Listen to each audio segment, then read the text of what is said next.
Lee Summit is your destination for big city vibes and small town charm. Head to the downtown Lee Summit Farmers Market, where local meets fresh. Then grab a cup of coffee and discover a variety of shops and boutiques just around the corner.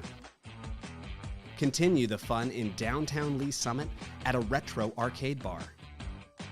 Discover your new beer at one of our 6 locally owned breweries. Cool off with some handcrafted cocktails at happy hour. End the night with live music and good company.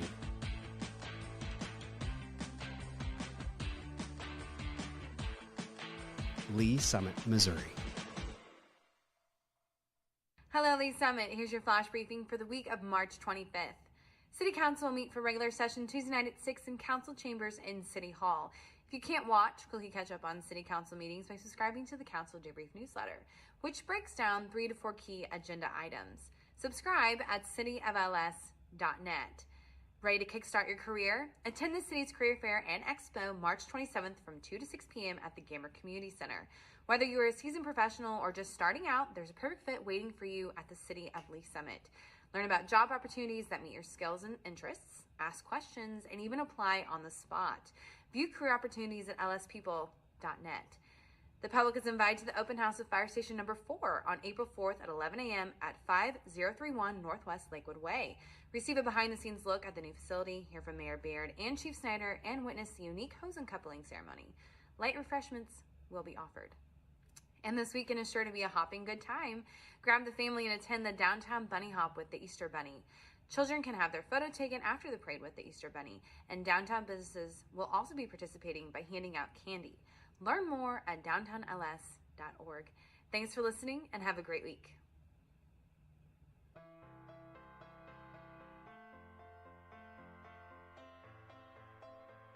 I'm Assistant Chief Jim Eden. And I'm Battalion Chief Ben Hicks. And today we're at Lee Summit Fire Station 3. Fire Station 3 was part of the 2016 no tax increase general obligation bond for public safety initiatives. The station was built and occupied in August of 2020. Unfortunately, due to the pandemic, we've not been able to give tours or have an actual ribbon cutting. So we want to invite you in today to give you the opportunity to see what goes on within the Lee Summit Fire Department station. Let's go take a tour. This is our admin side of the facility. We use this side mainly for offices. We have a lot of work during the day, whether it's training or doing reports or just generally taking care of the shift that we need to do. At this particular station, Station 3, we do have an assistant chief that works out of here. That person has their own office where they need to manage what's going on throughout the day with the shift and staffing, and as well as running calls out of here. The captain has their own office as well. What the captain does is at this specific station is in charge of both the fire truck that's here as well as the ambulance. And so with all those personnel responsibilities as well as running calls and reports, that's where they work out of.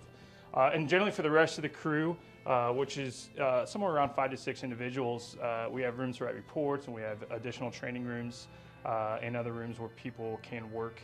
Walking into our living area, I think it's important to recognize that we work 48-hour shifts. So in the evenings, after 5 o'clock, after work is done, we may have the opportunity to catch a game or something else as long as we're not running calls. And this gives us the opportunity to do that. When we go into our kitchen, I think this gives you a great reason to know why we go to the grocery store. When you see fire trucks at the grocery store, what we're doing. Also for 2 days working for 48 hours, we buy all our meals at the grocery store, and then we come in here and cook. Just like you guys do at home. So everybody has their own fridge on each shift as well as their own pantry, and then we cook those meals here. Going into the sleeping side of things, we've got a couple different things that are significant. We have our own laundry room, which again is important when we're here for 48 hours. The opportunity to wash and clean our clothes and bedding is very important for hygiene. And walking into where our beds are, we keep the kind of sleeping quarters over on one side of the building. It gives us both easy access out to where our fire apparatus are, as well as kind of keeping it a little bit quieter for those people that have been up all night running calls. We have 11 bedrooms here at this station. And the reason we built it with so many bedrooms is we want to give ourselves as a city the opportunity to expand. So if we need to put another apparatus here or numerous other people working at this station, that's already in place as far as infrastructure goes, and we don't need to go back and try to make it bigger or better, and that's really important for us, especially because the old station was so small. Back out on the apparatus floor, we have doors facilitated as many places as possible, so that way when we're sleeping at night and a call comes out, we can make our way out fairly quickly to get out onto the truck if we need to and run a call. On the other side of the station, we kind of have other stuff that we may want to keep separated if we want to. Physical fitness is very important to us as firefighters. So in order to better ourselves and make sure we're as healthy as we can to do this job, we have our own gym facility here that we kind of go throughout the day when we can and get an opportunity to come in and work out. Our goal when we run calls, when we get back to the station after calls, our goal is to get ready to go back as soon as we can to run another call. So we have the opportunity or capability here to fill our air tanks. So you see firefighters wear the big air tanks on their backs and they use those in a fire. We can come back and fill those up and make sure that we're ready to go again when we're wanting to go run another call. We have our own workshop here. We work on a lot of our tools and making sure that everything's clean and operational, and this gives us the capability to do that, again, to make sure that we have everything we need and we're as capable as we can be running calls throughout the city. Cancer prevention is very important in the fire service right now. Because of that, we have an extractor machine, and what this does is gives us the capability when we come back from a fire, we can put our bunker gear into this machine and get all that really nasty crud off of our gear. Again, kind of getting back to that cancer prevention mode, allowing us to be as clean as we possibly can for the next call. And finally is our bunker gear room. We each have our own individual locker. This gives us the opportunity to store our gear when we're not here working in between shifts, as well as keep a clean extra set on here in case we do run a fire and we need to clean our current gear. Typically, this is where your day starts off at the fire station. You come in and get your gear and put it on wherever you're working that day, and then you end the same way, bring your stuff back to your locker to go home after working. This is Med 3. This ambulance just currently moved into the station from Station 7. Station 3, since we've had it built, has turned into one of our busiest stations in the city. Therefore, we wanted to provide the best care in the closest unit as we could. So we moved one of our ambulances up, and this became Med 3 for this particular instance. Out of this station, we also have Pumper 3. And that's a fire apparatus that they utilize to run the calls on this west end of the city. The last vehicle that you see is the chief's vehicle. We have 2 shift chiefs on shift every day, and they split the city.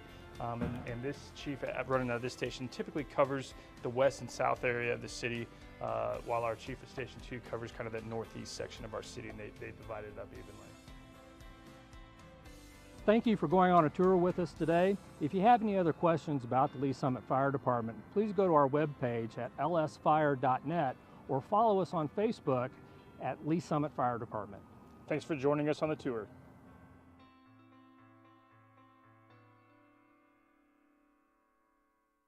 It's extremely rewarding overall. Just the fact of working with other council people and other volunteer commission members that are so involved and care so much about making this community better. It sort of kind of lifts your own spirits by being involved in that kind of environment with other people like that.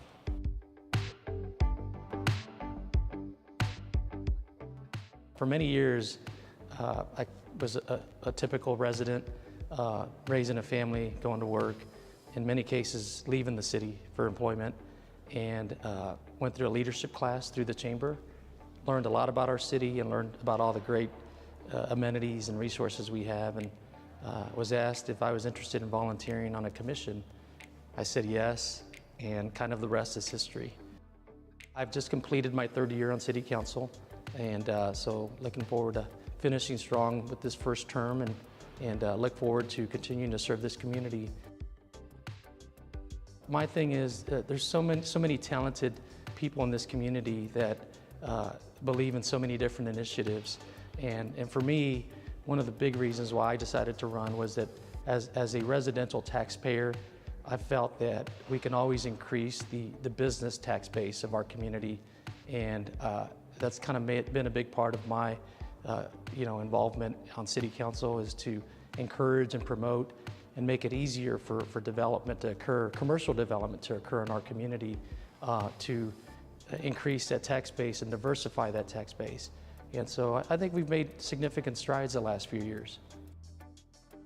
We've had a collective great group of council members and mayor where we've really truly accomplished a lot of things that there were somewhat kind of stumbling blocks for previous councils. Working new contracts with our union personnel, firefighters and police was a big accomplishment for us. The fact that we were able to push along some initiatives like the downtown renovation for a market, a farmer's market. It's been a great experience to be part of those meetings, to help nudge it, and to the point where we have a developer involved is just a great feeling to have been part of that. And others, I mean, I think our park system, we've continued to support our park system to add a new community center, for example, that we negotiated with the Metropolitan Community Colleges. So I'm proud of all those things and just being able to help make a difference in many aspects. I love definitely spending time with my family. We have 3 daughters and they're all fairly active in some in sports and other extracurricular activities. But for me, I love being outdoors. I love the trails, I love riding my bike, and I love playing golf. And we have awesome amenities and options within our community to have that kind of a lifestyle. This June will be 25 years that my wife and I have lived in Lee Summit and have raised 3 daughters in this community. I know this city has incredible, talented residents that come from all different walks of life, very diverse group of families in our community that it's so rewarding to be involved on a government level or some kind of civic commission or committee that in many cases you get out of it more than you put in. And I truly live by that and I believe that.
We will call to order the Lee's Summit Planning Commission meeting for Thursday, March 28th, 2024. Could I get a roll call, please?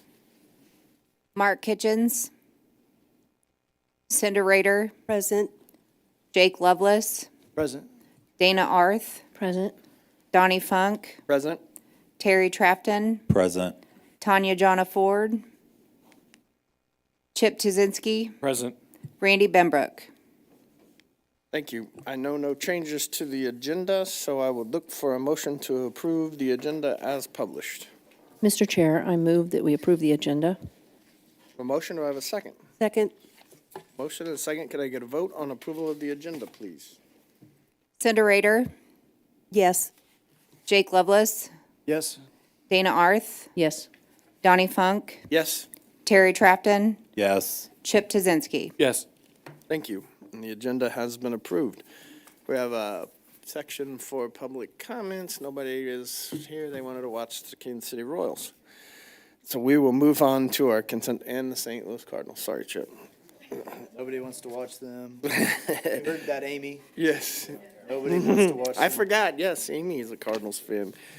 We will move on to our next item of business is the consent agenda. The consent agenda has two items. Item one, approval of the 3/14/2024 Planning Commission Action Report and application PL 2023-209 final plat, Eagle Creek Villas, first plat, lots 1 through 51, and track A through E, Hunt Midwest Real Estate Development LLC applicant. Can I have a motion to approve the consent agenda, please? Mr. Chair, I move that we approve the consent agenda. I have a motion. Do I have a second? Second. I have a motion and a second. Could I get a vote, please? Cinda Rader. Yes. Jake Lovelace. Yes. Dana Arth. Yes. Donnie Funk. Yes. Terry Trafton. Yes. Chip Tuzinski. Yes. The consent agenda has been approved. We will move on to our public hearings, and we will open up application PL 2024-008, Preliminary Development Plan, U.S. Bank Facade Update, 1599 Northeast Douglas Street, U.S. Bank applicant. We would look for a motion to continue this to a date certain of April 11th, 2024 at staff's request.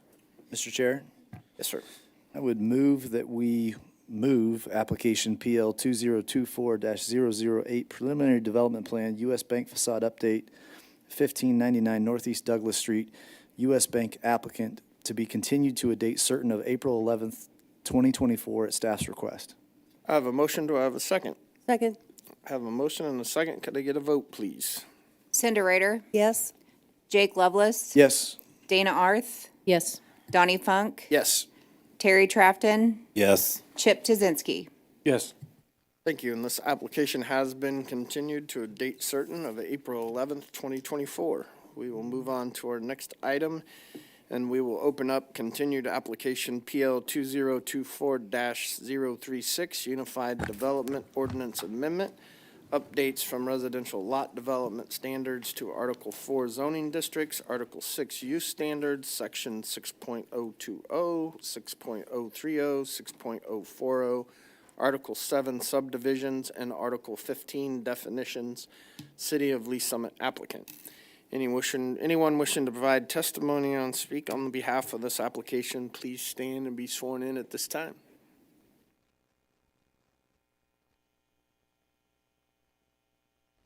Thank you. Fire away. Good evening. I just want to explain on the record, the Cardinals are losing right now, 1-6. 1-6. And the Royals are winning, I believe. So good evening, Amy Nassif, Deputy Director of Development, here to share some series of UDO updates for residential lot development. These are all in conjunction with our work with the Ignite Comprehensive Plan under our Strong Neighborhoods and Housing Choice goals and initiatives. And one of the goals here specifically is to maintain thriving quality neighborhoods that connect a diversity of residents throughout our community, and also create and maintain that variety of housing options through the variety of styles and price ranges. And so with that, we believe we've accomplished that and moved closer towards that goal with these article updates tonight. They're in 4 different categories, and so we'll walk through all of those with you all. And through these series of updates, we did also share these with the CEDC committee, and there have been no changes since that time. So how we got started here also was through looking at narrow and small lot development, or what's known as that missing middle development. And this is some examples of existing narrow lot development and what that architecture and design could look like. These 35-foot wide lots on the far left and far right are examples here in town, and the middle one is elsewhere outside of Lee Summit. When we were looking at these and looking at options and opportunities for greater diversity for smaller lot development, the first thing we looked at was in the UDO, where do we allow these small lot developments? What zoning districts are we looking at? And the first amendment that we recognized was actually in our RP4 district. It's a residential district.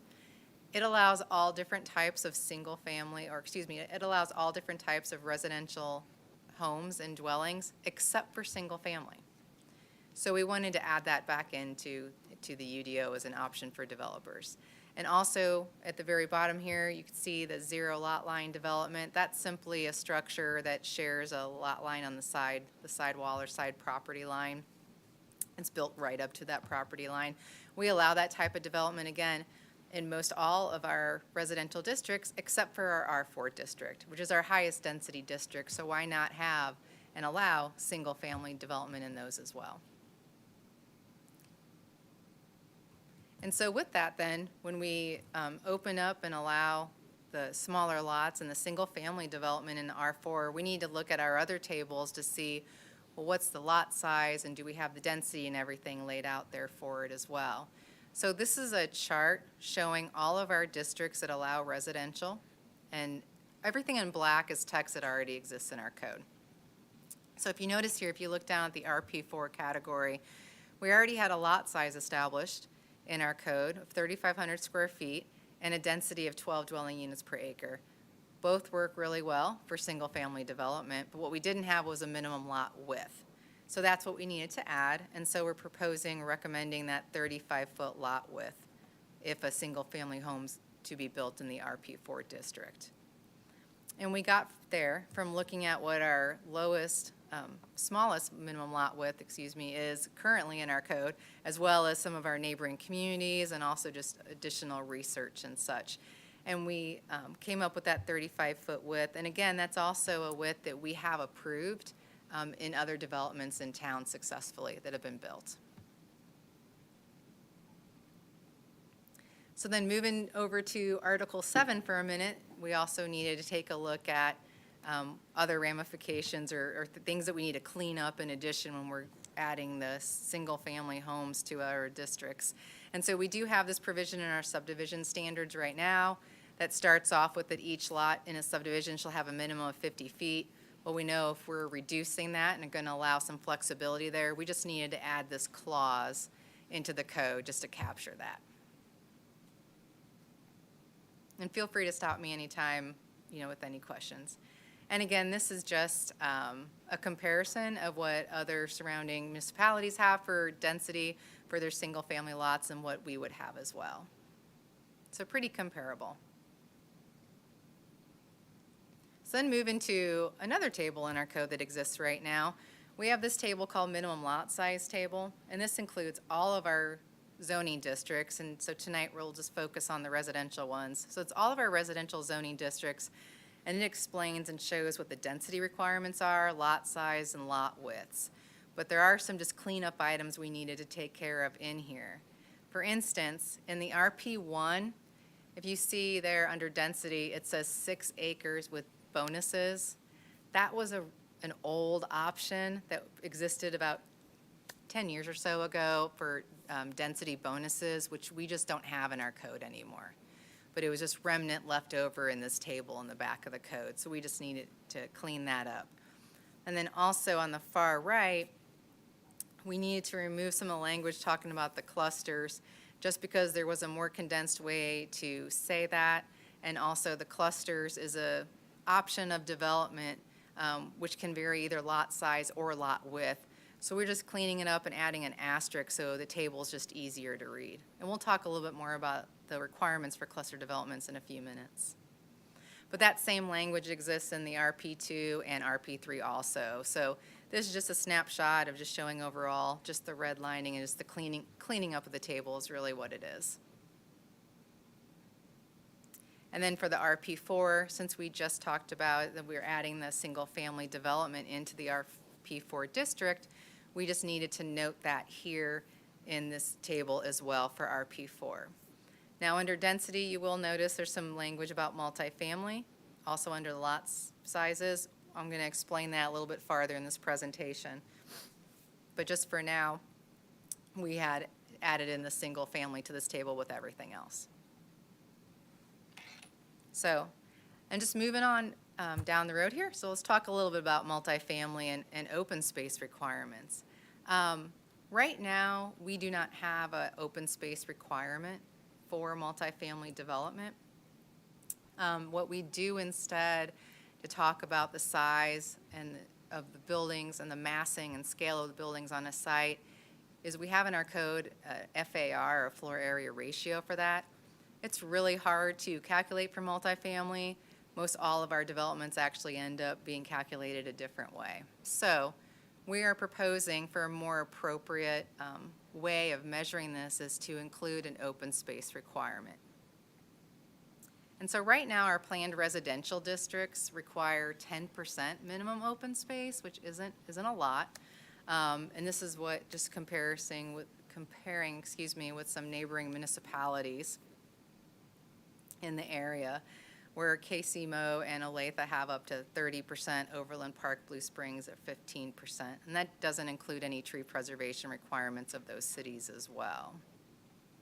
But what we've been seeing of our last 12 projects, which is a little bit over 5 years, developers have been already providing 24 to almost 60% open space on all of their developments. And so the average we've been seeing is 42%. So this kind of reinforces, well, why not go ahead and then update our code and set that standard and set that table up front. And so we're recommending dipping our toe in the water, so to speak, and requiring just a 30% open space requirement. Lower than what we're getting, but a really great way just to set that standard up front. And so that would be the section here that I have circled for you in this table.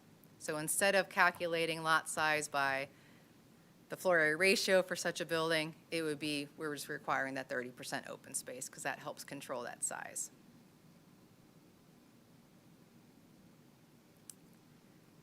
So I also want to talk a little about building setbacks. Currently in our code, and it's kind of hard to see here, I'll try to move my cursor over to it. This table, again, exists in our code and provides building setbacks for all of our residential districts and the residential structures within it. But currently, RP2, for instance, so right here, see the little quotation marks? Instead of saying what the setback requirement is, some of the cells just have these little small quotation marks. This makes it really hard for the public to understand what our requirement is, to understand, okay, what were we referring to the requirements above or below or to the side. So we're just simply cleaning it up and to help increase the understanding and transparency of our requirements and just spelling out what the requirement is.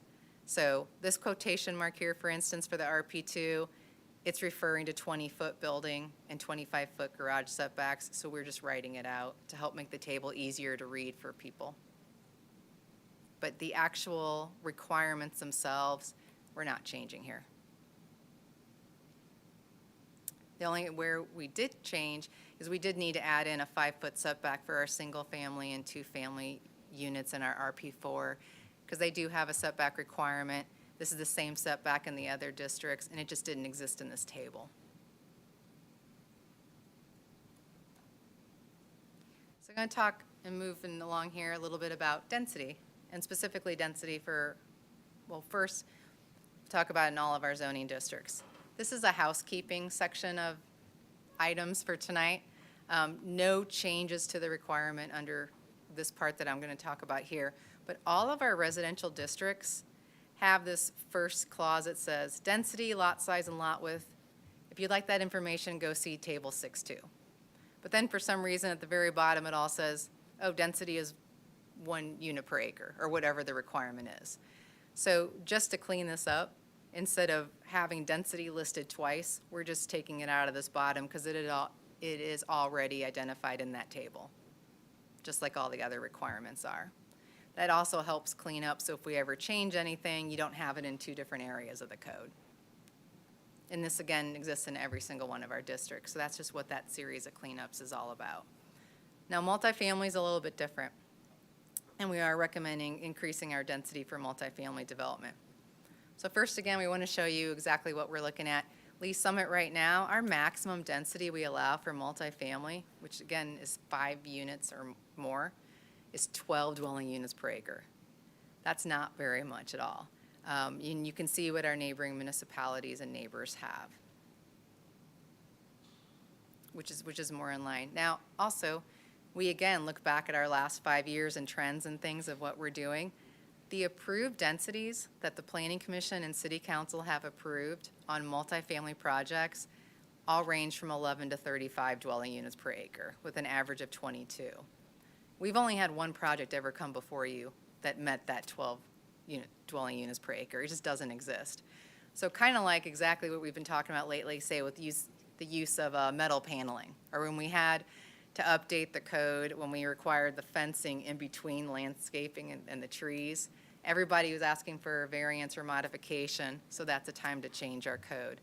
So that's what's happening here with our dwelling unit requirement. Even our PMIX districts, we looked at those as well, and of the last 4 PMIX cases, that average density was 21 dwelling units per acre. So we're hovering right around there, which is pretty average and typical, again, when you're talking about multifamily development. So just to reflect what we have been doing, staff is recommending increasing the density in that RP4 district, which again is also our highest density residential district, to 25 dwelling units per acre. It's much more in line and reflective of what the actions of the city have been. It's not changing any of the development expectations. It's not changing development standards for architecture or height or anything. It's just reflective of our actions that we've been taking and helps eliminate the need to keep asking for those modifications. And then our Article 15, not quite as interesting, but did need to clean this up as well. When we were doing our series of updates, we realized that our multifamily dwelling definition just had an error in it. We do have duplexes and triplex development and fourplex development. So multifamily, the actual definition is 5 or more families, just not 3. So we just needed to update and fix that. And then again, as I mentioned earlier on, we do allow and currently have a 0 lot line development dwelling option of style of home. We just didn't have a definition for it, so we're recommending adding one.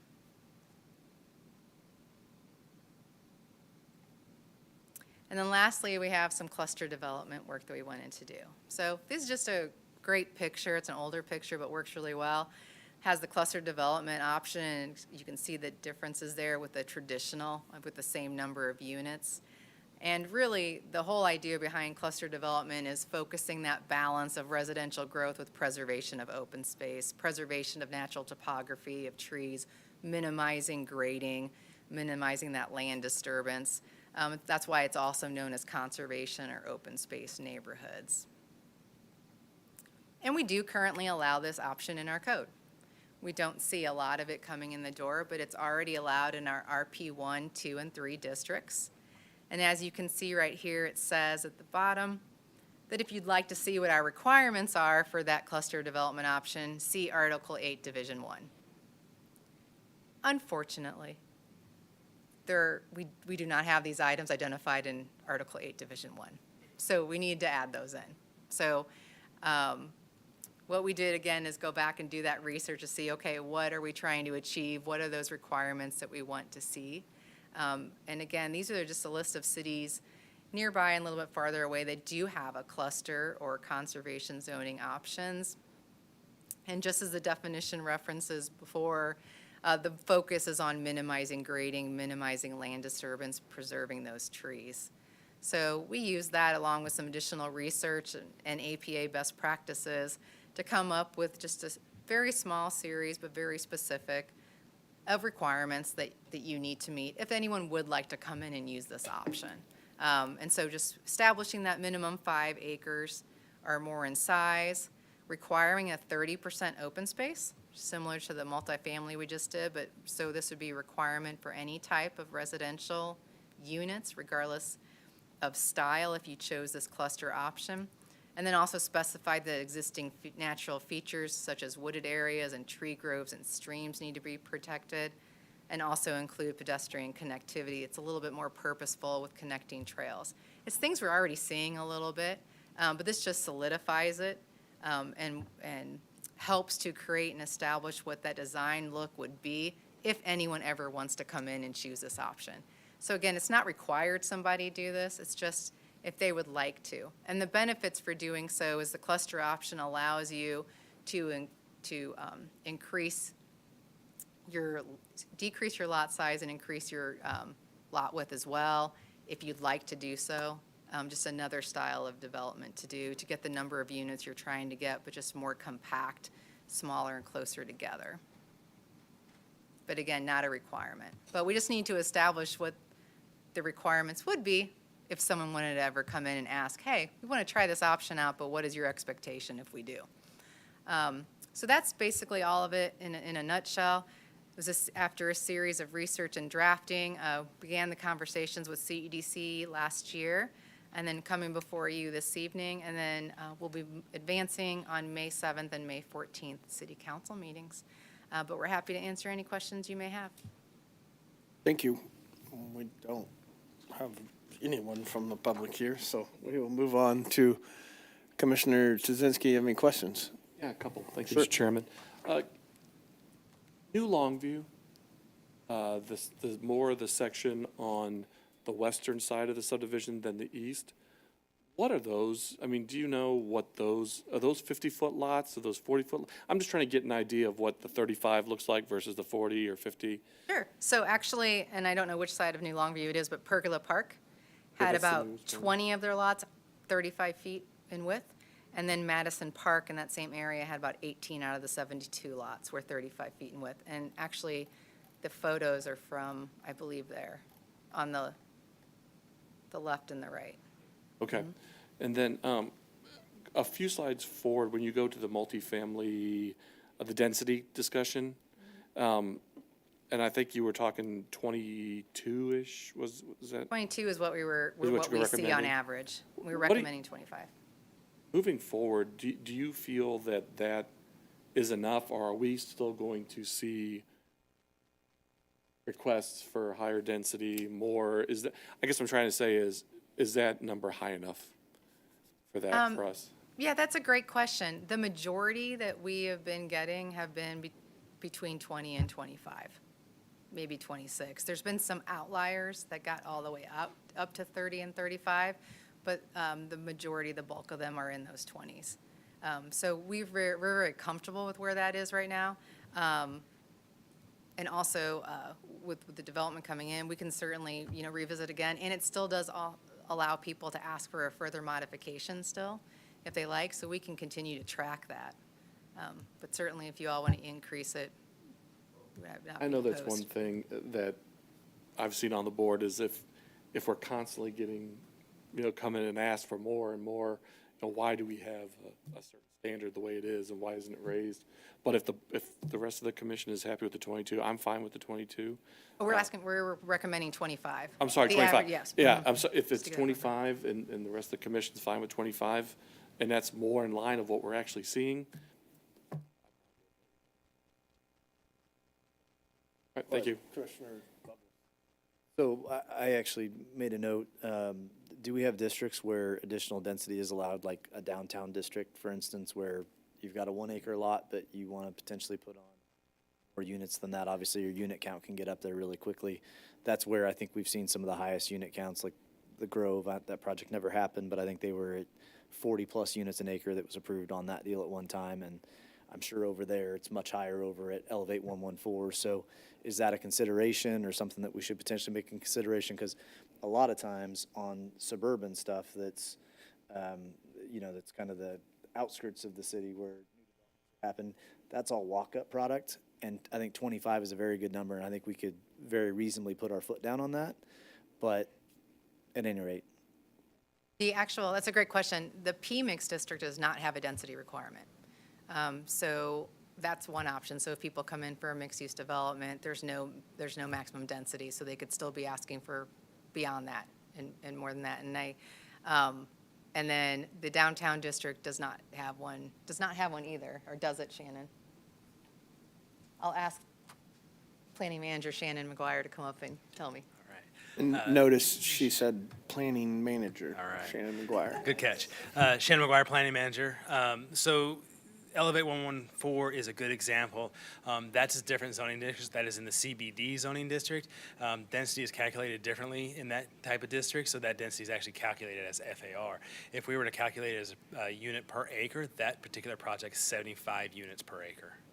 Okay. See, so I don't know.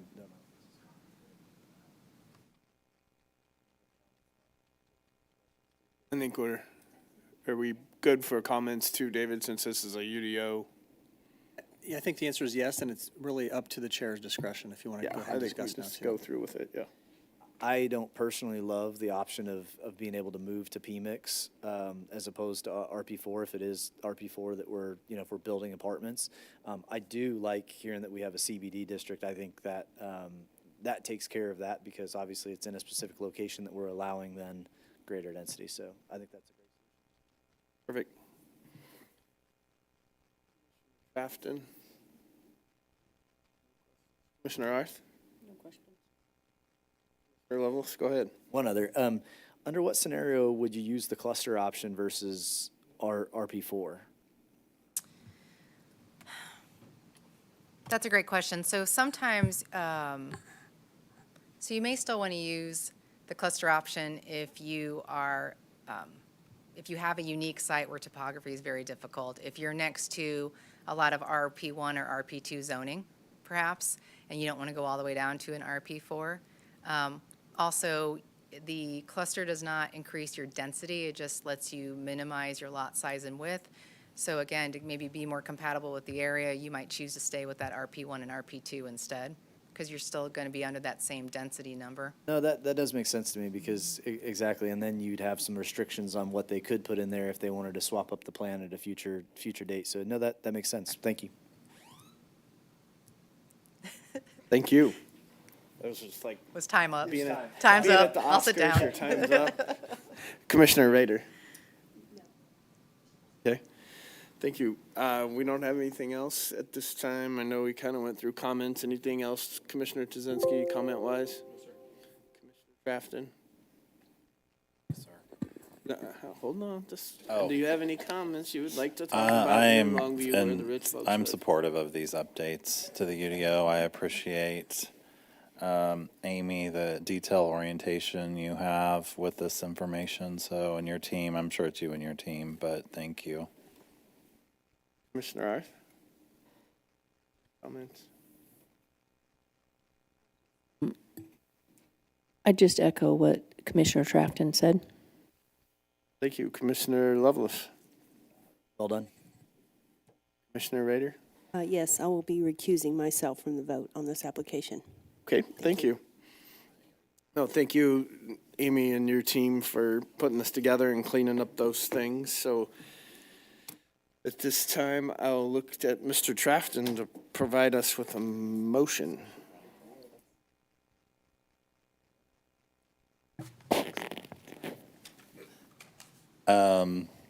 Chair, Yes, sir. I move to recommend approval of continued application PL 2024-036, Unified Development Ordinance, UDO Amendment, updates for residential lot development standards to Article 4 zoning districts, Article 6, use standards, sections 6.020, comma, 6.030, comma, 6.040.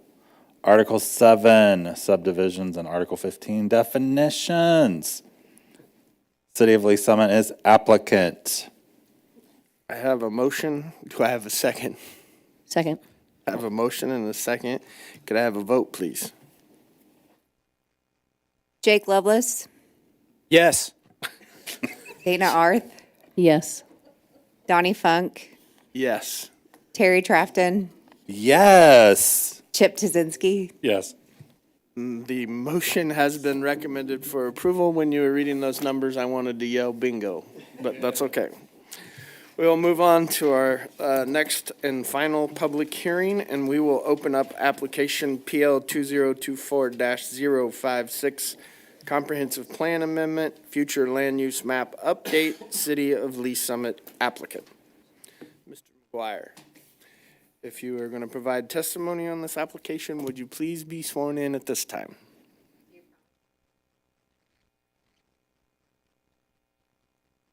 We will all just stand up and clap and congratulate you to now that you are the new person in charge.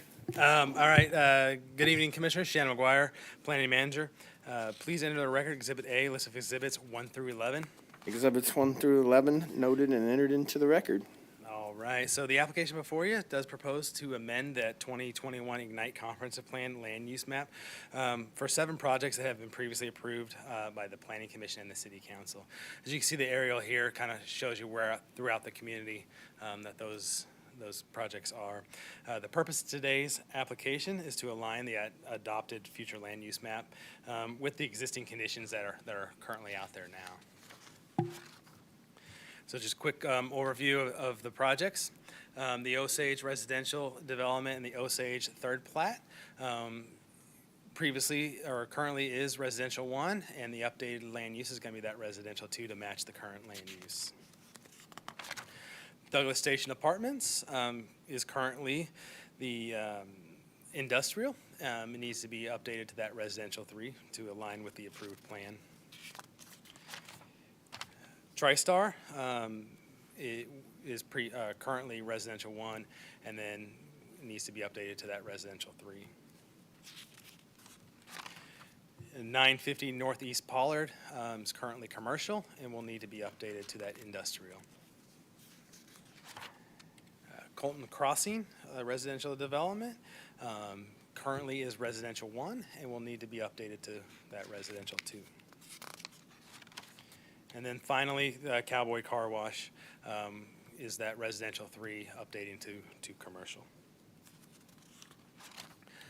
So just a little background. The future land use map graphically displays the desired development types, locations, patterns, and intensities that for areas throughout the community that we would like to see in future development. Again, this subject application is just intended to align the adopted future land use map with the current land uses and projects that have been previously approved by the City Council and the Planning Commission. Updating this plan to reflect the current reflect city actions is as a necessary tool to ensure the continued use and viability of this as a tool for future developers and future projects to successfully work their way through the process and benefit the community. So with that, the subject application does meet the requirements of the UDO and the 2021 Ignite Comprehensive Plan, and I can answer any questions you have at this time. Thank you, Shannon. Still don't have anybody from the public here. So we will move on to the commission for questions. We'll go the other way. Commissioner Rader. I don't have any questions. Thank you. Commissioner Lovelace. Commissioner Arth. No. Commissioner Trafton. Commissioner Tuzinski. No additional questions. Thank you. Okay, we will close the public hearing and open up for comments. I'm assuming we don't have any comments. Commissioner Tuzinski, if you want to lead us on a motion. Chairman, I'd like to. I move to approve application number PL 2024-056, Comprehensive Plan Amendment, future land use map update, City of Lee Summit applicant. I have a motion. Do I have a second? Second. I have a motion and a second. Could I get a vote, please? Cindy Rader, Yes. Jake Lovelace, Yes. Dana Arth, Yes. Donnie Funk, Yes. Terry Trafton, Yes. Chip Tazinski. Yes. Thank you. And we don't have to have a hearing on the resolution, correct? Ms. Ushak? We don't have to have any type of hearing. We just need to read the resolution. That's correct. Correct. Commissioner Arth, could you lead us in a resolution, please? I move to adopt Resolution 2024-01, a resolution of the Planning Commission of the City of Lee Summit, Missouri, amending the Lee Summit Ignite Comprehensive Plan. Motion, do I have a second? Second. Could I get a vote, please?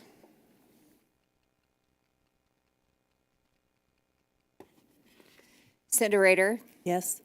Jake Lovelace, Yes. Dana Arth, Yes. Donnie Funk, Yes. Terry Trafton, Yes. Chip Tazinski. Yes. And the resolution has passed. We will move on to our roundtable. Any roundtable from the commission? Anyone? Commissioner Rader?